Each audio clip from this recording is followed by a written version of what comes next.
do me one favor and stop saying the Democrats? Because I recall... It is the Democrats, in this case. You literally had an individual in the United States Congress sleep with an intern, destroy her life, to the point where she committed suicide and set herself on fire. It wasn't an intern. It was a staffer. Excuse me. So like, let's... Anna Paulina was the one who was leading the charge. Let me just back up real quick. What I'm saying to you... The guy's name was Tony Gonzalez from Texas. We have an issue in the American... Jason Rantz walked onto Abby Phillips' panel ready to have a very specific conversation. Democrats have a character problem. Democrats are defending a man with a Nazi tattoo. Democrats have lowered the bar. Democrats, Democrats, Democrats.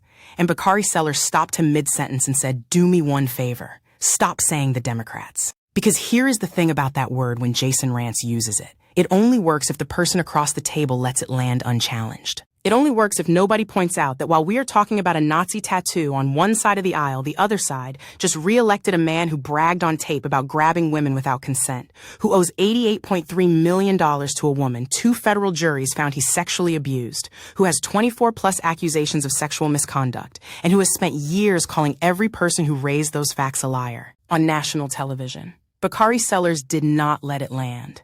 And what happened next is exactly the kind of accountability conversation that this political moment desperately needs and almost never gets. Hit that like button, subscribe to Kelly Takeover, and let's get all the way into this. Let's go. That voters in Maine have and voters in Maine will make is whether they vote for a very flawed candidate in Plattner, very flawed. I think so many different things that he has done, I find morally reprehensible. But do they vote for the guy who's flawed, or do they vote for the woman, the senator, who has voted 90% for the president, with the president, who is even more flawed, who has 24 plus accusations of sexual misconduct, who we have heard boast about sexual assault. But isn't that, I mean, I guess you can't, if you're saying that there's no moral test anymore, you can do whatever you want. You don't think Trump has changed the moral test? All I'm saying is that what that does that not just create a permission structure for people on the right to say, hey, put aside the several marriages, the grab them by their you-know-what.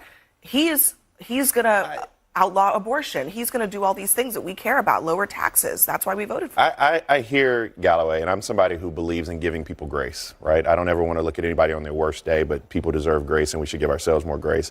I think he was conflating, though, that when we talk about purity test in the Democratic Party, most times we're talking about policy and ideological purity. We're talking about progressives saying, oh, my God, he's not progressive enough, so our tent continues to constrict.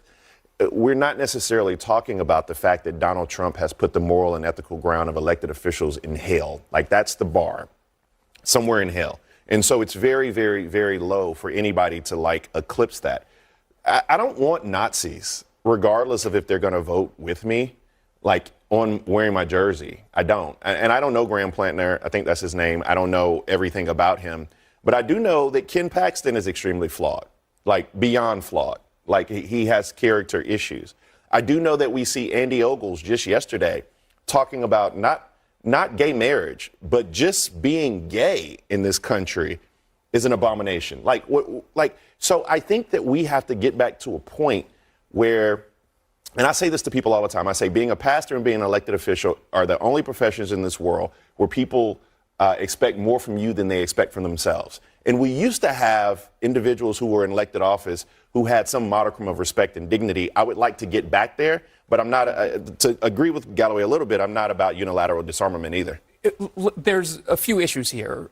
Number one, this is a guy who the Democratic base chose before the primary season even really took place, and there was actually a vote. So there was plenty of time to go with someone who doesn't have a Nazi tattoo, to your point. Like, they're making a choice. I think if this was someone with a KKK tattoo, the Democratic Party would not be embracing it the same way. This is a different Democratic Party and its relationship to Jews and Israel. It just is. And I think that they're willing to give up certain kinds of morals that they used to hold, all because they've been deeply broken by the threat of Donald Trump in there, who's just deeply flawed. He has a Nazi tattoo.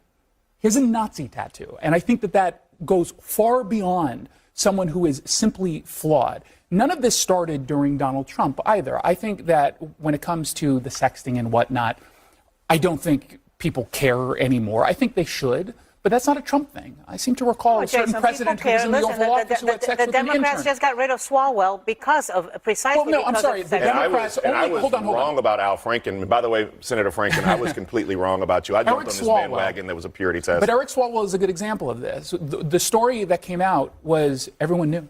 This was the quiet secret. Everyone knew. So they allowed it to continue for a very long time, regardless of his potential victims. I think that's the real issue here.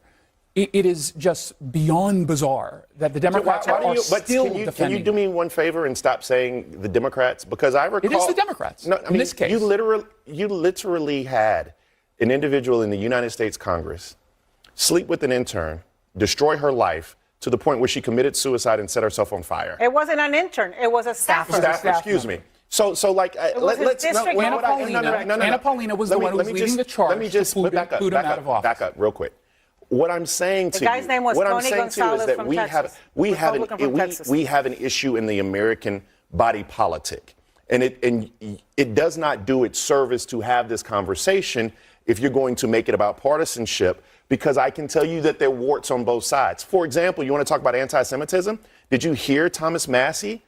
Thomas Massey is an anti-Semite. Did you hear that? I said that from the beginning. I said the same thing with Marjorie Taylor Greene. I'm not viewing it as political. I'm calling out the anti-Semitism when it exists. Believes that Jews control the weather from lasers. Which is why, from the beginning, I was someone who called her out. She has been suddenly embraced by some in left-wing media because she's suddenly anti-Donald Trump. My point to you is that this is a cancer that does not strictly affect the left arm or the right arm. 100%. This is a cancer that has completely corroded our body. Which party is embracing Batia have a moment. Well, I'll just say my grandfather's whole family was murdered in the Sobibor concentration camp. Graham Plattner doesn't just have a Nazi tattoo. For 18 years, he had a tattoo of the concentration camp guards on his chest, and he knew what it was. He knew what it was. And to hear people compare that to anything else in the public sphere in America is insane, and it is insanely offensive. These people who are defending him called me and every other MAGA person a Nazi for 10 years because we voted for someone who we thought would improve the lives of working class Americans. And now they are lining up and defending a guy who had a Nazi tattoo, which he knew about, for 18 years. It is so insane to act like anything Donald Trump did was anywhere close to having a Taunton cup on his chest for 18 years. This guy is a Nazi, and Democrats are lining up behind him because they think he can win. Let me. When we talk about the depths of hell, this is what I mean. People become desensitized to it, because I take your point about Graham Plattner and his Nazi tattoo and how offensive that is. I can also tell you that when somebody says that with a woman, all you have to do is grab her by the you-know-what, right? Talking about sexual assault as a husband, as a father, as those type of things, then that actually takes you to this point where I just say that the body politic as a whole, I'm not talking about oppression Olympics. I'm not saying that this one is worse than this one or this person is worse than that person. What I am saying, though, is the body politic has become corrosive. And so, yes, I can call Graham Plattner a Nazi who does not deserve to be in office. I can also say that if you admit or talk about grabbing women by the vagina, you should not be president of the United States. I will say, I think we're all in agreement here. I think that when it comes to, we shouldn't be comparing like apples and oranges. Correct. Of this is worse than that. But call it what it is. What at the end of the day, what the problem is and why Americans are so fed up with our politics is the hypocrisy, because both sides are guilty of it, of making excuses for bad behavior from candidates on both sides. No, but and I think, sorry, wait, let me finish my point. Let me finish my point. Batia, let me finish my point real quick. Let me finish my point. I'm going to finish my point. I'm going to finish my point. The other side has a Nazi, and they're defending him. Batia, let me let her finish. We could go all day, and I could rattle off every bad thing that Trump has ever said or done, and we could compare all these things. But what I'm trying to get at, my main overall point, is that we would all be a lot better off of, instead of making excuses for candidates and excusing this type of behavior, whatever it is from either side, that we stopped constantly lowering the bar and we held them to a higher standard. Because I agree with Bakari's point that there is a level that we do, I think, need to see from our politicians. We want our children to look up to our president, to look up to our senators, our congressmen, our congresswomen, and want them to be someone that they can look up to and inspire them and be a role model for them. And I don't think that we're seeing that, not just from Trump. I think that could apply to many politicians nowadays.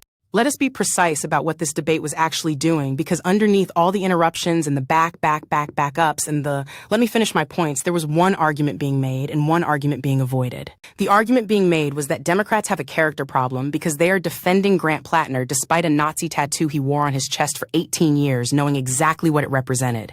That argument is legitimate. A Totenkopf tattoo is not a youthful indiscretion or a cultural misunderstanding. It is a symbol of the people who ran the concentration camps. 18 years. Knowing what it was, that deserves exactly the condemnation it is getting, and Bakari Sellers did not flinch from saying so. But here is the argument that kept getting avoided every single time Bakari Sellers tried to make it. You cannot have this conversation about democratic character standards while exempting the sitting president of the United States from the same analysis. Not because two wrongs cancel each other out. Because the people doing the lecturing are the same people who decided that grab them by the, what was a locker room moment. Who decided that 24-plus accusations of sexual misconduct were politically motivated? Who decided that 2 federal juries finding Donald Trump liable for sexual abuse and ordering $88.3 million in damages was still somehow not enough to clear the bar they set for everybody else? Jason Rantz saying, "Stop making this partisan," while only talking about Democrats is not a call for consistency. It is a call for selective accountability. And Bakari Sellers named it directly. This is a cancer in the entire body politic. Not just the left arm, not just the right arm, the whole body. And the only way to have that conversation, honestly, is to apply the same standard in every direction at the same time. Now let us talk about what Bakari said about the moral landscape, because it is the most important thing said in that entire segment, and it almost got buried under the interruptions. He said Donald Trump has put the moral and ethical ground of elected officials in hell. That is not hyperbole. That is a documented shift in what American voters are now willing to accept from people seeking the highest offices in the land. According to Gallup, trust in major American institutions, including Congress and political parties, is near record lows. Multiple surveys over the last several election cycles show that negative partisanship has become one of the strongest forces in American politics. People are not voting for candidates because they admire them. They are voting because they fear the other side more. And when fear is the primary motivator, the character of your own candidate stops mattering because you have already decided that anything is better than the alternative. That is not a Democratic problem or a Republican problem. That is what happens to a democracy when one side decides that winning matters more than the standard and the other side decides it cannot afford to enforce the standard unilaterally while the other side ignores it completely. Sarah made the point that actually deserves to be the closing argument of this entire debate. We would all be better off if instead of making excuses for candidates, we stopped constantly lowering the bar. We want our children to be able to look up to the people we elect. We want them to be inspired. We want leadership to mean something beyond which team has the scariest alternative. And here is the honest truth that nobody at that table said completely out loud, but that this whole conversation was circling around. The bar did not lower itself. It was lowered deliberately, incrementally, excuse by excuse, over the course of years, by people who decided that their political survival was more important than the standard they claimed to believe in. And once you lower it that far, the only direction it moves is down. Bakari Sellers was right. You cannot have this conversation about democratic character if you are not willing to have the same conversation about the president who set the floor. Not because it excuses anything, because consistency is the only thing that makes the standard real. Drop a comment below. Do you think there is any version of this political moment where both parties actually hold their own candidates to the same standard they apply to the other side?